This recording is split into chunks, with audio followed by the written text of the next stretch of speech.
The right-wing group behind Stand Your Ground and voter ID laws is losing another corporate member. Procter & Gamble, the manufacturer of goods ranging from Crest toothpaste to Duracell batteries, has announced that it is cutting ties with the American Legislative Exchange Council. This is the 13th corporation to drop ALEC.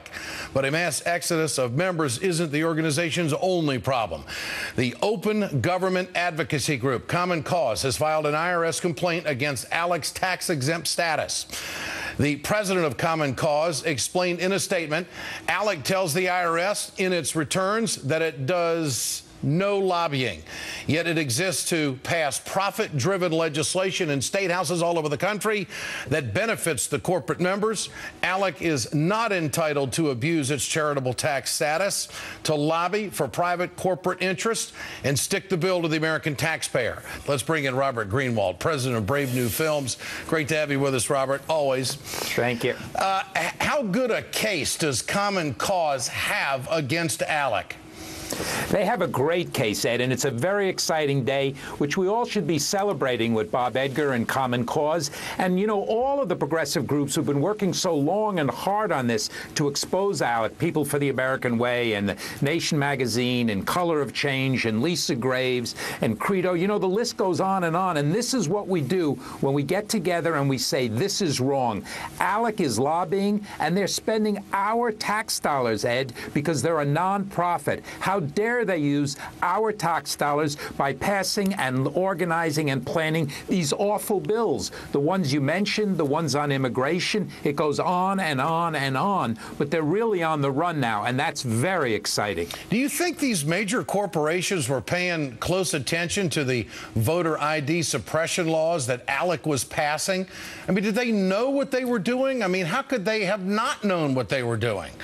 I think that many of them do know what they're doing. Look, large corporations have conservative interests. They're interested in preserving their power, their authority, and what's a damn good way to preserve it? Making sure people can't vote in their own self-interest and not allowing them to vote, period. You put that together with the immigration laws, you've got a horror show here that ALEC has been literally writing those bills, Ed, sitting with legislatures, writing them together, and then saying, oh, wait a minute, we're not lobbyists. Yeah. What does it tell you about the major companies that are still leaving? There's 13 corporations, big ones, that, of course, don't want any part of this now. They don't want the bad PR. They don't want the pressure. And ALEC, of course, has tried to do the damage control by saying, we're just going to stick with the economic issues and away from the social issues. What do you make of it? Well, they are in retreat, which is good. But, of course, Wal Mart is still there. And our friends, the Koch brothers, are still there, who've given ALEC about $1 million.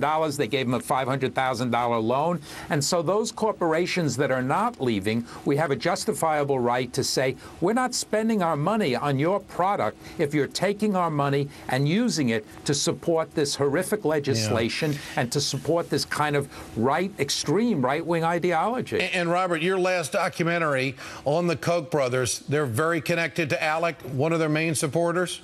Yes, they're a huge supporter. They gave him a $500,000 loan. They believe in what ALEC does. They support the organization and the bills that they're advocating for. What do you make of Grassley's Coke boycott? That going to go anywhere? Well, you know, desperation brings out strange things in people. But no, I don't think it's for sure not going to go anywhere. But again, Ed, it's a time to really celebrate and say we have them on the run when they're calling out all their supporters, the right-wing blogosphere, the politicians who owe them, and saying we need help. And they need help because progressives have come together and said, damn it, we're mad and we're not going to take this anymore and we're going to expose it. Well, we all know how they're going to get sneaky on the right wing and figure out some other way to template legislation and pass it around. The question is, how are they going to fund it and how is it going to work? It might not be ALEC, it might be somebody else, but they will be there. Robert Greenwald, great to have you with us. Thanks so much.